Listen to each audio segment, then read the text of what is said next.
The reason, what is the logic behind slaughtering the animal during Bakrid? Does it satisfy Allah? Does it have scientific reason like the other Islamic rituals have got scientific reason like?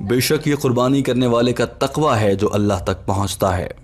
Allah says in Surah Hajj, chapter number 22, the blood and the meat does not go to Allah subhanahu wa ta'ala. He does not require blood and meat. It is your piety, it is your taqwa which reaches him. Doctor Zakir Naik کو یہ بات شاید بہت ہی بری لگی تھی، اسی لیے انہوں نے دیگر مذاہب پر بھی بات کی اور کہا کہ ہندو مذہب میں کیا ہوتا ہے، تم لوگ تو بکرا ذبح کر کے اس کو گوشت جا کر بت کے سامنے رکھ دیتے ہو، پھر وہاں سے کوئی انسان اٹھا کر کھاتا ہے. یعنی کہ تمہارے مذہب میں تمہارے خدا کو گوشت کی ضرورت ہوتی ہے، مسلمانوں کے خدا کو تو نہیں چاہیے، اور اللہ نے قرآن پاک میں یہ واضح بھی کر دیا ہے. ڈاکٹر ذاکر نائک نے کہا تھا کہ یہ خدا تک گوشت پہنچانے کا کام دیگر مذاہب میں ہوتا ہے، اسلام میں ایسا نہیں ہے. That's in most of the other religions. In the other religions, you slaughter the goat for the God. And you leave it on the idol. Maybe somebody else will come and eat it, the priest or someone. But you leave it to the idol for God. Quran says in Surah Anam chapter 6 verse number 14, Allah subhanahu wa ta'ala, He feedeth everyone but does not require to be fed. Doctor Zakir Naik نے کہا کہ مسلمانوں کے خدا نے قرآن پاک میں بڑے واضح الفاظ میں فرما دیا ہے کہ اللہ تعالیٰ دوسروں کو رزق دینے والا ہے اور اللہ کو رزق کی ضرورت نہیں ہے. ڈاکٹر ذاکر نائک نے کہا کہ اب سوال یہ پیدا ہوتا ہے کہ مسلمان آخر ایسا کرتے کیوں ہیں. دراصل یہ سنت ابراہیمی کی یاد میں ہے، جو کہ یقیناً آپ میں سے بیشتر لوگ جانتے ہوں گے. حضرت ابراہیم علیہ السلام کو اللہ تعالیٰ نے خواب میں پیغام دیا اور پھر انہوں نے اس خواب پر عمل کرتے ہوئے اپنے بیٹے کی گردن پر چھری رکھ دی، لیکن اللہ تعالیٰ نے عین اسی موقع پر دمبا نازل فرما دیا اور اس موقع پر کہہ دیا گیا کہ انسانوں کی قربانی نہیں، صرف جانوروں کی قربانی کی جا سکتی ہے.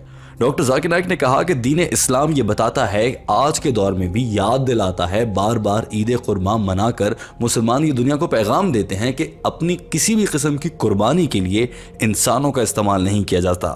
ڈاکٹر ذاکر نائک نے کہا کہ مسلمانوں میں یہ اچھی بات ہے کہ انسانوں کی قربانی یعنی کہ انسانوں کی جان لینے سے منع کیا گیا ہے. ڈاکٹر ذاکر نائک نے اس موقع پر یہ انکشاف بھی کیا کہ آج کے دور میں بھارت میں اس وقت بھی بہت سے لوگوں کو مذہب کے نام پر مار دیا جاتا ہے، قربان کر دیا جاتا ہے، لیکن اسلام اس طرح کی تمام خرافات سے دور ہے.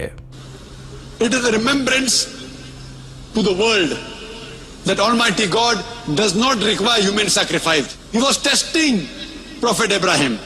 Not that Almighty God did not know whether Prophet Abraham will pass in the test. No. He knew it very well.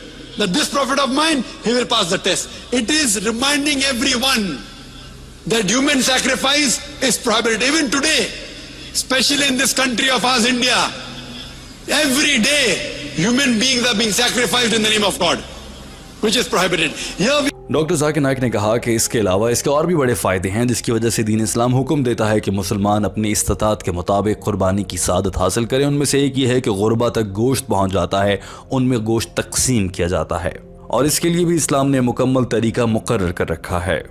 Doctor Zakir Naik نے کہا کہ لہٰذا اگر دیکھا جائے تو دین اسلام یہ دو واضح پیغام دیتا ہے کہ انسانوں کی قربانی جائز نہیں ہے، اور قربانی کا گوشت اپنے جاننے والے یا پھر دنیا میں کہیں بھی بسنے والے غربا میں تقسیم کرنا چاہیے تاکہ غریبوں کی مدد کی جا سکے، وہ بھی گوشت کھا سکیں. اور آج کے دور میں بہت سے ایسے علاقے ہیں اور خطے ہیں جہاں پر مہنگائی کے مارے لوگ کئی سال تک گوشت کا ذائقہ بھی نہیں چکھ سکتے ہیں.